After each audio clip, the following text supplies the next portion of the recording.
অযোগ্য মন্ত্রীদের জন্য জাতির দুর্দশা। আসি মাওয়া পদ্মা সেতুর টোল প্লাজা, গাড়ি ঠেললে অর্ধেক নিছি, এরপর আবার ফেরত আনা লাগছে, তেল নাই। কপাল এই রাসেলের গাড়ি বন্ধ হয়ে গেছে। এই ভাই আপনার গাড়িতে কয় লিটার আছে? আছে মনে হয় 1-2 লিটার। 1-2 লিটার আছে আপনার? আমার আছে 3-4 লিটার আছে ভাই। 3-4 লিটার আছে। এখন যার গাড়িতে আছে সেইখান থেকে তেল নামাই দিতেছি, কিন্তু এই তেলের পাইপটা যদি সাথে না থাকতো, আমরাও যদি মন্ত্রী মহোদয়ের মতো বোকা হইতাম, তাইলে এই তেলের পাইপ সাথে নিয়ে ঘুরতাম না।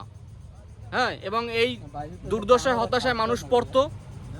এই পদ্মা সেতুতে 10 কিলোমিটার গাড়ি ঠেলা, যে ঠেলছে একদিন সে বোঝে যে কতটা কষ্টের।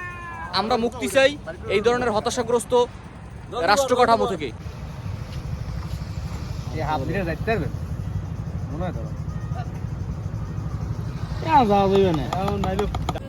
আমাদের জ্বালানি মন্ত্রী হিসেবে আমরা চাই এই পোলাটা কত সুন্দর তেল নামাইতে আছে, দেখছেন? সিস্টেমটা জানে, হ্যাঁ সিস্টেমটা জানে এই জ্বালানি মন্ত্রী। আর সড়ক মন্ত্রী হচ্ছে এই সড়ক মন্ত্রী, সড়ক ও সেতু পরিবহন মন্ত্রী। কারণ কি, সে সবসময় তেল সাথে নিয়ে ঘোরে।